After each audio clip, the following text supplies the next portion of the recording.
ಈ ಒಂದು ಆವಿಷ್ಕಾರ ನೀವು ವಾಸ್ತವ ಅಂತ ನಂಬಿಕೊಂಡಿದ್ದನ್ನು ಎಲ್ಲವನ್ನೂ ಕಸಿಯುತ್ತದೆ. ಇದು ಕೇವಲ ವಿಜ್ಞಾನದ ಕಥೆಯಲ್ಲ, ಇದು ನಮ್ಮ ಬ್ರಹ್ಮಾಂಡ ಹೇಗೆ ಕೆಲಸ ಮಾಡುತ್ತೆ ಅನ್ನೋದಕ್ಕೆ ಹೊಡೆದ ನೇರ ಸವಾಲು. 2025ರ ನೊಬೆಲ್ ಬಹುಮಾನ ಸಿಕ್ಕಿದ್ದು ಭೌತಶಾಸ್ತ್ರಕ್ಕೆ. ಅದು ಒಬ್ಬ ವ್ಯಕ್ತಿಗೂ ಅಲ್ಲ, ಒಂದು ಸಮೀಕರಣಕ್ಕೂ ಅಲ್ಲ. ಅದು ಸಿಕ್ಕಿದ್ದು ಮಾನವನ ಬುದ್ಧಿಗೆ ಹಾಕಿದ ಒಂದು ಪ್ರಶ್ನೆಗೆ. ಈ ಆವಿಷ್ಕಾರದಿಂದ ಕಂಪ್ಯೂಟರ್ಗಳು ಯೋಚಿಸುವ ರೀತಿ ಬದಲಾಗುತ್ತದೆ, ಎಐಗೂ ಬುದ್ಧಿ ಬರುತ್ತದೆ ಮತ್ತು ನಾವು ನೋಡೋ ಈ ಜಗತ್ತು ನಿಜವಾಗಿಯೂ ನಿಜವೇನೋ ಅನ್ನುವ ಅನುಮಾನ ಹುಟ್ಟುತ್ತದೆ. ಇವತ್ತು ನಿಮಗೆ ನಾನು ಹೇಳೋದು 2025ರ ನೊಬೆಲ್ ಪ್ರಶಸ್ತಿ ಯಾರಿಗೆ ಸಿಕ್ಕಿತ್ತು ಅನ್ನೋದಕ್ಕಿಂತ ಮುಖ್ಯವಾಗಿ ಅದು ನಮ್ಮ ಭವಿಷ್ಯವನ್ನು ಹೇಗೆ ಮರುಬರೆಯುತ್ತದೆ ಅನ್ನೋದನ್ನು. ಈ ವಿಡಿಯೋವನ್ನು ಕೊನೆಯವರೆಗೆ ನೋಡಿದರೆ ನೀವು ಫಿಸಿಕ್ಸ್ ಅನ್ನು ಬೇರೆ ಕಣ್ಣಿನಿಂದ ನೋಡ್ತೀರಾ.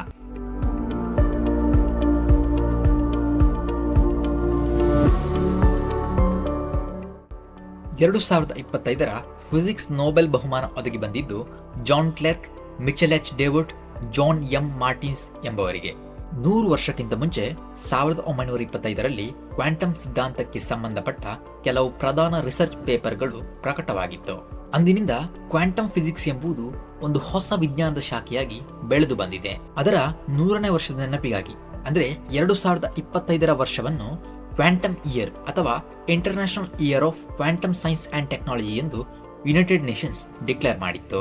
ಆದ್ದರಿಂದಲೇ ಈ ವರ್ಷದ ಫಿಸಿಕ್ಸ್ ನೊಬೆಲ್ ಬಹುಮಾನ ನೀಡಿದ್ದು ಕ್ವಾಂಟಮ್ ರಿಲೇಟೆಡ್ ಆಗಿರುವ ಆವಿಷ್ಕಾರಗಳಿಗೆ. ಕ್ವಾಂಟಮ್ ವರ್ಲ್ಡ್ ಎಂಬುದು ವಿಚಿತ್ರಗಳ ಮಾಯಾಲೋಕ ಎಂಬುದು ನಮಗೆ ತಿಳಿದಿದೆ. ಆ ಲೋಕದ ವಿಚಾರಗಳು ನಮ್ಮ ಬುದ್ಧಿಗೆ ನಿಲುಕದ ಮ್ಯಾಜಿಕ್ ನಂತಿರುವ ವಿಚಾರಗಳಾಗಿವೆ. ಆದರೆ ಅದು ಅತಿ ಸಣ್ಣ ಕಣದ ಮಟ್ಟಿನಲ್ಲಿ ಮಾತ್ರ ನಡೆಯುತ್ತದೆ. ಆದ್ದರಿಂದ ಕ್ವಾಂಟಮ್ ಆಶಯಗಳನ್ನು ಸ್ವಲ್ಪ ದೊಡ್ಡ ಮಟ್ಟಿಗೆ ಅಂದರೆ ಮ್ಯಾಕ್ರೋ ಸ್ಕೇಲ್ ಮಟ್ಟಿಗೆ ತರಲು ಸಾಧ್ಯವಾದುದಕ್ಕೆ ಈ ಮೂವರಿಗೆ ನೊಬೆಲ್ ಬಹುಮಾನ ಒದಗಿ ಬಂದಿತ್ತು. ಇವರ ಪ್ರಯೋಗ ಕ್ವಾಂಟಮ್ ಆಶಯಗಳನ್ನು ಮ್ಯಾಕ್ರೋಸ್ಕೋಪ್ ಲೆವೆಲ್ಗೆ ತಂದಿದ್ದು ಮಾತ್ರವಲ್ಲ, ಇಂದು ಡೆವಲಪಿಂಗ್ ನಲ್ಲಿರುವ ಕ್ವಾಂಟಮ್ ಕಂಪ್ಯೂಟರ್ ಎಂಬ ಟೆಕ್ನಾಲಜಿಗೆ ಅವಶ್ಯಕವಾದ ಕ್ವಾಂಟಮ್ ಬಿಟ್ ಅಥವಾ ಕ್ಯೂಬಿಟ್ ಎಂಬುದು ಸಾಧ್ಯವಾದುದು ಇವರ ಸಂಶೋಧನೆಯಿಂದ. ಈ 3 ವ್ಯಕ್ತಿಗಳನ್ನು ನೊಬೆಲ್ ಬಹುಮಾನಕ್ಕೆ ಅರ್ಹವಾಗಿಸಿದ ಆ ಆವಿಷ್ಕಾರವಾದರೂ ಏನು, ಅದು ಕ್ವಾಂಟಮ್ ಕಂಪ್ಯೂಟರ್ಗೆ ಸಹಾಯವಾದುದಾದರೂ ಹೇಗೆ ಎಂಬುದನ್ನು ಈ ವಿಡಿಯೋದಲ್ಲಿ ನೋಡೋಣ.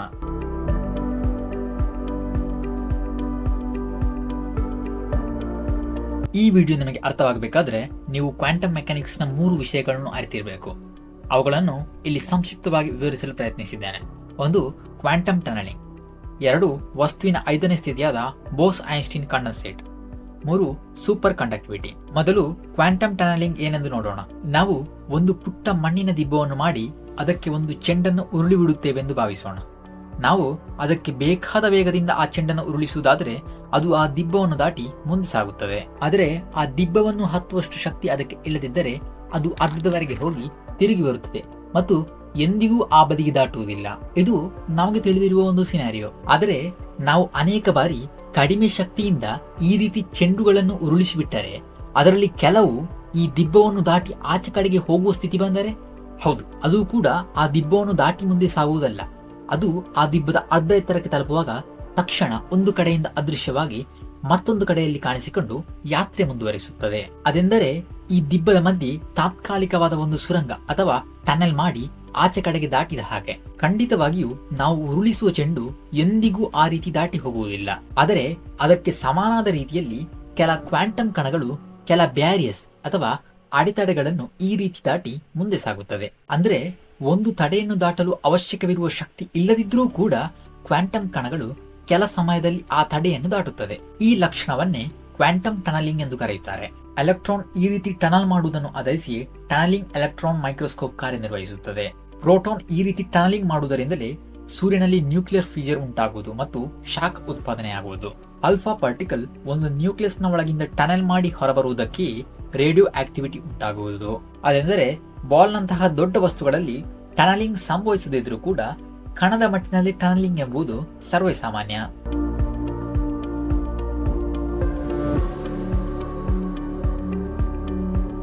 ಇನ್ನು ನಾವು ಆಯ್ದುಕೊಳ್ಳಬೇಕಾದ್ದು ಬೋಸ್-ಐನ್ಸ್ಟೀನ್ ಕಂಡೆನ್ಸೇಟ್ ನ ಕುರಿತು. ನಮ್ಮ ಪ್ರಪಂಚದಲ್ಲಿ ನಮಗೆ ತಿಳಿದಿರುವ ಎಲ್ಲಾ ಕಣಗಳನ್ನು ತೆಗೆದುಕೊಂಡರೆ ಅವುಗಳನ್ನು 2 ವಿಧಗಳಾಗಿ ವಿಂಗಡಿಸಬಹುದು. ಅವುಗಳೇ ಫರ್ಮಿಯಾನ್ ಮತ್ತು ಬೋಸಾನ್ಗಳು. ಎಲೆಕ್ಟ್ರಾನ್, ಪ್ರೋಟಾನ್, ನ್ಯೂಟ್ರಾನ್ಗಳು ಫರ್ಮಿಯಾನ್ ನ ಕೆಳಗೆ ಬಂದ್ರೆ ಬೆಳಕಿನ ಕಣವಾದ ಫೋಟಾನ್, ನ್ಯೂಕ್ಲಿಯರ್ ಫೋರ್ಸ್ಗೆ ಕಾರಣವಾದ ಗ್ಲಾನ್ಸ್ ಮತ್ತು ಮಾಸ್ಗೆ ಕಾರಣವಾದ ಹಿಗ್ಸ್ ಬೋಸಾನ್ ಮೊದಲಾದವು ಬೋಸಾನ್ ಎಂಬ ಗುಂಪಿನಗಳಿಗೆ ಬರುತ್ತದೆ. ಬೋಸೋನ್ ಎಂಬ ಕಣಗಳನ್ನು ಅನುಸರಿಸುವ ಹೊಸ ನಿಯಮವನ್ನು ಕಂಡುಹಿಡಿದದ್ದು ಭಾರತೀಯ ವಿಜ್ಞಾನಿ ಸತ್ಯೇಂದ್ರನಾಥ್ ಬೋಸ್. ಆದ್ದರಿಂದಲೇ ಅವುಗಳನ್ನು ಬೋಸೋನ್ ಎಂದು ಕರೆಯುತ್ತಾರೆ. ಈ ಎರಡು ಕಣಗಳ ನಡುವಿನ ವ್ಯತ್ಯಾಸ ಅವುಗಳ ನಡುವಿನ ಸ್ಪಿನ್ ಅಥವಾ ತಿರುಗುವಿಕೆ. ಫರ್ಮಿಯಾನ್ಗಳಿಗೆ ಇರುವುದು ಹಾಫ್ ಇಂಟಿಜರ್ ಸ್ಪಿನ್, ಬೋಸೋನ್ಗಳಿಗೆ ಇರುವುದು ಇಂಟಿಜರ್ ಸ್ಪಿನ್. ಈ ಇಂಟಿಜರ್ ಸ್ಪಿನ್ ಮತ್ತು ಹಾಫ್ ಇಂಟಿಜರ್ ಸ್ಪಿನ್ ಅನ್ನು ಅರ್ಥ ಮಾಡಿಕೊಳ್ಳಲು ಕಷ್ಟವಾದ್ದರಿಂದ ಈ ಕ್ಷಣಕ್ಕೆ ಫರ್ಮಿಯಾನ್ಗಳಿಗೆ ಸ್ಪಿನ್ ಇದೆ ಮತ್ತು ಬೋಸಾನ್ಗಳಿಗೆ ಸ್ಪಿನ್ ಇಲ್ಲ ಎಂದು ಯೋಚಿಸೋಣ. ಫರ್ಮಿಯಾನ್ನ ಅತಿ ದೊಡ್ಡ ವಿಶೇಷತೆ ಏನೆಂದ್ರೆ, ಎರಡು ಫರ್ಮಿಯಾನ್ಗಳಿಗೆ ಒಂದೇ ಸ್ಥಳದಲ್ಲಿ ಒಂದೇ ಸಮಯದಲ್ಲಿ ಇರಲು ಸಾಧ್ಯವಿಲ್ಲ ಅಥವಾ ಒಂದೇ ಕ್ವಾಂಟಮ್ ಸ್ಟೇಟ್ ನಲ್ಲಿ ಇರಲು ಸಾಧ್ಯವಿಲ್ಲ. ಅದೆಂದರೆ ಎಲ್ಲಾ ಪ್ಯಾರಾಮೀಟರ್ಗಳು ಒಂದೇ ರೀತಿ ಇರುವ ಫರ್ಮಿಯಾನ್ಗಳು ಎಂದಿಗೂ ಇರುವುದಿಲ್ಲ. ಎರಡು ಫರ್ಮಿಯಾನ್ಗಳಲ್ಲಿ ಎಲ್ಲಾ ಲಕ್ಷಣಗಳು ಮ್ಯಾಚ್ ಆದ್ರೂ ಅದರ ಸ್ಪಿನ್ ಮ್ಯಾಚ್ ಆಗುವುದಿಲ್ಲ. ಒಂದು ಕ್ಲಾಕ್ ವೈಸ್ ಡೈರೆಕ್ಷನ್ ನಲ್ಲಿ ಇದ್ದರೆ ಮತ್ತೊಂದು ಆಂಟಿ ಕ್ಲಾಕ್ ವೈಸ್ ಡೈರೆಕ್ಷನ್ ನಲ್ಲಿ ಇರುತ್ತದೆ. ಆದರೆ ಬೋಸಾನ್ಗಳಿಗೆ ಸ್ಪಿನ್ ಇಲ್ಲವಾದ್ದರಿಂದ ಅವುಗಳಿಗೆ ಈ ರೀತಿಯಾದ ತೊಂದರೆ ಇಲ್ಲ. ಒಂದೇ ಕ್ವಾಂಟಮ್ ಸ್ಟೇಟ್ ನಲ್ಲಿ ಇರುವ ಅನೇಕ ಬೋಸಾನ್ಗಳು ಇರಲು ಸಾಧ್ಯವಿದೆ. ಹಾಗಿರುವಾಗ ಅನೇಕ ಬೋಸಾನ್ಗಳು ಒಟ್ಟಾಗಿ ಸೇರಿ ಒಂದು ವಸ್ತುವಾಗಿ ಆಕ್ಟ್ ಮಾಡುವಂತಹ ಸಂದರ್ಭ ಬರುತ್ತದೆ. ಇಲ್ಲಿ ವಿಶೇಷ ಏನಂದ್ರೆ, ಒಂದಕ್ಕಿಂತ ಹೆಚ್ಚು ಫರ್ಮಿಯಾನ್ಗಳು ಸೇರಿ ಒಂದು ಬೋಸಾನ್ ಆಗಬಹುದು. ಉದಾಹರಣೆಗೆ ಹೀಲಿಯಂ ಎಂಬ ಆಟಮ್ ನಲ್ಲಿ 2 ಪ್ರೋಟಾನ್, 2 ನ್ಯೂಟ್ರಾನ್ ಮತ್ತು 2 ಎಲೆಕ್ಟ್ರಾನ್ ಇದೆ. ಇವುಗಳು ಒಂದೊಂದಾಗಿ ಫರ್ಮಿಯಾನ್ ಆಗಿದ್ರೂ ಇವುಗಳು ಎರಡೆರಡು ಇರುವುದರಿಂದ ಅವುಗಳ ಸ್ಪಿನ್ ಕ್ಯಾನ್ಸಲ್ ಆಗಿ ಹೋಗುತ್ತದೆ. ಆದ್ದರಿಂದ ಇವು ಸೇರಿ ಉಂಟಾಗುವ ಹೀಲಿಯಂ ಆಟಮ್ ಒಂದು ಬೋಸಾನ್ ಆಗಿದೆ. ಬೋಸಾನ್ಗಳ ವಿಶೇಷತೆ ಏನೆಂದರೆ, ಇವುಗಳನ್ನು ತುಂಬಾ ತಣಿಸಿದಾಗ ಇವು ವಸ್ತುವಿನ 5ನೇ ಸ್ಥಿತಿಯಾದ ಬೋಸ್ ಐನ್ಸ್ಟೀನ್ ಕಂಡೆನ್ಸೇಟ್ ಎಂಬ ಸ್ಥಿತಿಗೆ ಬದಲಾಗುತ್ತದೆ. ಉದಾಹರಣೆಗೆ ನಾವು ಲಿಕ್ವಿಡ್ ಹೀಲಿಯಂ ಅನ್ನು ತೆಗೆದುಕೊಂಡು ಅದನ್ನು -271 ಡಿಗ್ರಿ ಸೆಲ್ಸಿಯಸ್ಗೆ ಕೂಲ್ ಮಾಡಿದರೆ ಅದರ ಆಟಮ್ಗಳು ಅದರ ಅತಿ ಕಡಿಮೆ ಎನರ್ಜಿ ಸ್ಟೇಟ್ಗೆ ಬರುತ್ತದೆ. ಆ ಸ್ಟೇಟ್ ನಲ್ಲಿ ಆ ಹೀಲಿಯಂ ಲಿಕ್ವಿಡ್ ನ ಎಲ್ಲಾ ಆಟಮ್ಗಳು ಒಂದೇ ಕ್ವಾಂಟಮ್ ಸ್ಟೇಟ್ಗೆ ಬರುತ್ತದೆ. ನಂತರದಲ್ಲಿ ಹೀಲಿಯಂ ಆಟಮ್ಗಳು ಒಂದೊಂದು ಆಟಮ್ ಆಗಿ ವರ್ತಿಸುವುದಿಲ್ಲ. ಎಲ್ಲಾ ಆಟಮ್ಗಳು ಸೇರಿ ಒಂದು ವಸ್ತುವಿನ ರೀತಿಯಾಗಿ ವರ್ತಿಸುತ್ತದೆ. ಈ ಸ್ಥಿತಿಯಲ್ಲಿ ಹೀಲಿಯಂ ಸೂಪರ್ ಫ್ಲೂಯಿಡಿಟಿ ಎಂಬ ಗುಣವನ್ನು ತೋರಿಸುತ್ತದೆ. ಅದೇನೆಂದರೆ, ಅದನ್ನು ಶೇಖರಿಸಿ ಇಟ್ಟಂತಹ ಪಾತ್ರೆಯ ಮೇಲ್ಮೈಯನ್ನು ಹತ್ತಿ ಅದಕ್ಕೆ ಹೊರಬರುವ ಸಾಮರ್ಥ್ಯ ಬರುತ್ತದೆ. ಇದು ಬೋಸ್ ಐನ್ಸ್ಟೀನ್ ಕಂಡೆನ್ಸೇಟ್ಗೆ ನೀಡುವ ಸಾಧಾರಣವಾದ ಉದಾಹರಣೆ.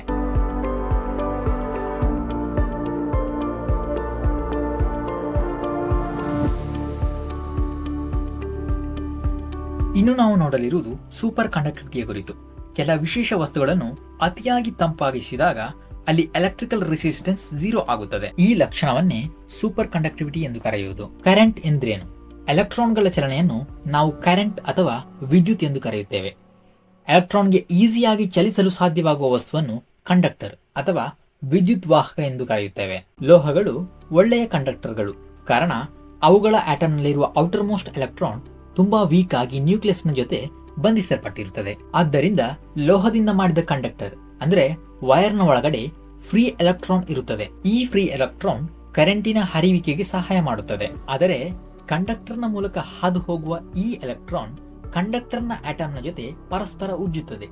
ಇದರ ಫಲವಾಗಿ ಕರೆಂಟಿನ ಚಲನೆಯಲ್ಲಿ ಉಂಟಾಗುವ ತಡೆಯನ್ನು ರೆಸಿಸ್ಟೆನ್ಸ್ ಎಂದು ಕರೆಯುತ್ತೇವೆ. ಕೆಲ ವಿಶೇಷ ಕಂಡಕ್ಟರ್ಗಳಲ್ಲಿ ಕ್ರಿಸ್ಟಲ್ ಸ್ಟ್ರಕ್ಚರ್ನ ಕಾರಣದಿಂದಾಗಿ ಅವುಗಳನ್ನು ತಂಪಾಗಿಸಿದಾಗ ಅದರಲ್ಲಿರುವ ಫ್ರೀ ಎಲೆಕ್ಟ್ರಾನ್ಗಳು ಕೂಪರ್ ಪೇರ್ ಎಂಬ ಜೋಡಿಗಳಾಗಿ ಚಲಿಸುತ್ತದೆ. ಇಲ್ಲಿ ಗಮನಿಸಬೇಕಾದ ವಿಷಯವೇನೆಂದರೆ, ಒಂದು ಎಲೆಕ್ಟ್ರಾನ್ ಒಂದೊಂದಾಗಿ ಫರ್ಮಿಯಾನ್ ಆಗಿದ್ರೂ ಕೂಡ ಎರಡು ಸೇರಿ ಒಂದು ಕೂಪರ್ ಪೇರ್ ಫಾರ್ಮ್ ಮಾಡಿದಾಗ ಆ ಕೂಪರ್ ಪೇರ್ ಬೋಸಾನ್ ಆಗಿ ಬದಲಾಗುತ್ತದೆ. ಈ ಕಂಡಕ್ಟರ್ ಅನ್ನು ಮತ್ತಷ್ಟು ತಂಪಾಗಿಸಿದಾಗ ಈ ಕೂಪರ್ ಪೇರ್ ಬೋಸ್ ಐನ್ಸ್ಟೀನ್ ಕಂಡೆನ್ಸೇಟ್ಗೆ ಸಮಾನವಾದ ಒಂದು ಸ್ಥಿತಿಗೆ ತಲುಪುತ್ತದೆ. ಈ ಸಮಯದಲ್ಲಿ ಅದರಲ್ಲಿ ಕರೆಂಟ್ ಕಳುಹಿಸಲು ಪ್ರಯತ್ನಿಸಿದ್ರೆ ಅಲ್ಲಿರುವ ಎಲ್ಲಾ ಕೂಪರ್ ಪೇರ್ ಸೇರಿ ಒಂದೇ ಕೋಆರ್ಡಿನೇಷನ್ ನಲ್ಲಿ ಕಂಡಕ್ಟರ್ನ ಒಳಗೆ ಚಲಿಸುತ್ತದೆ. ಹಾಗಿರುವಾಗ ಕಂಡಕ್ಟರ್ನ ಆಟಮ್ನೊಂದಿಗೆ ಅಥವಾ ಪರಸ್ಪರ ಉಜ್ಜುವ ಸ್ಥಿತಿ ಇರುವುದಿಲ್ಲ.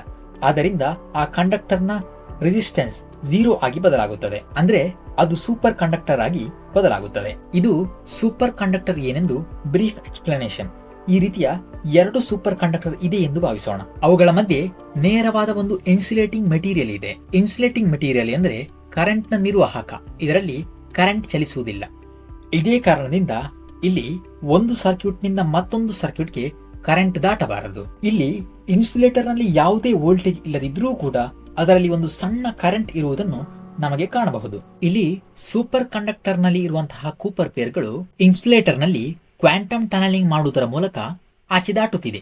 ಆದ್ದರಿಂದ ಇಲ್ಲಿ ನಮಗೆ ಕರೆಂಟ್ ಕಾಣಲು ಸಿಗುತ್ತಿದೆ. ಇಲ್ಲಿ ಸೂಪರ್ ಕಂಡಕ್ಟರ್ ನಲ್ಲಿರುವ ಕೂಪರ್ ಪೇರ್ಗಳು ಕ್ವಾಂಟಮ್ ಟನಲಿಂಗ್ ಮಾಡುವುದರ ಮೂಲಕ ಇನ್ಸುಲೇಟರ್ನ ಮೂಲಕ ಹಾದು ಹೋಗುತ್ತದೆ.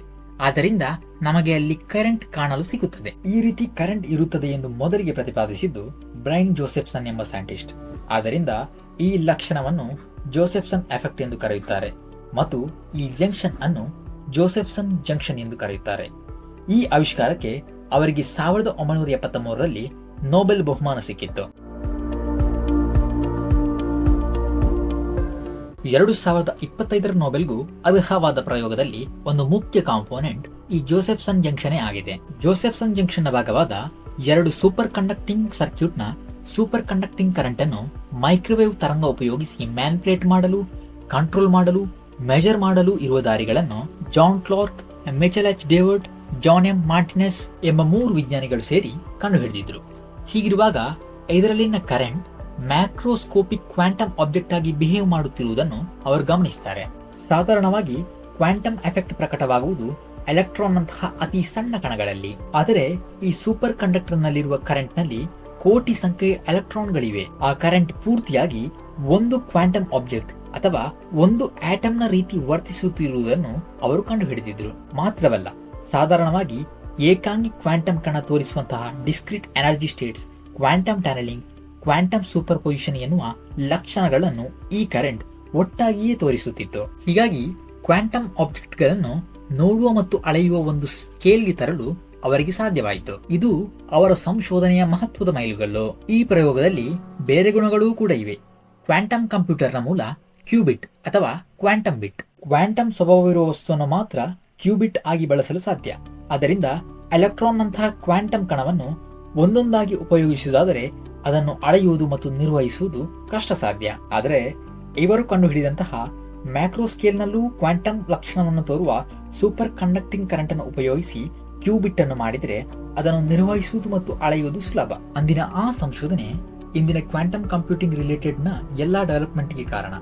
ಇದಕ್ಕಾಗಿ ಅವರಿಗೆ ನೊಬೆಲ್ ಪ್ರೈಸ್ ಒದಗಿ ಬಂದಿತ್ತು. ಇಂದು ಗೂಗಲ್ ನ ಕ್ವಾಂಟಮ್ ಕಂಪ್ಯೂಟಿಂಗ್ ಅನ್ನು ಮುನ್ನಡೆಸುತ್ತಿರುವುದು ಇದರಲ್ಲಿನ ಜಾನ್ ಮಾರ್ಟಿಸಸ್ ಎಂಬ ವಿಜ್ಞಾನಿ. ಇದರೊಂದಿಗೆ ನಿಮಗೆ 2025ರ ಫಿಸಿಕ್ಸ್ ನೊಬೆಲ್ ನ ಕುರಿತು ಅರ್ಥವಾಗಿದೆ ಎಂದು ಭಾವಿಸುತ್ತೇನೆ.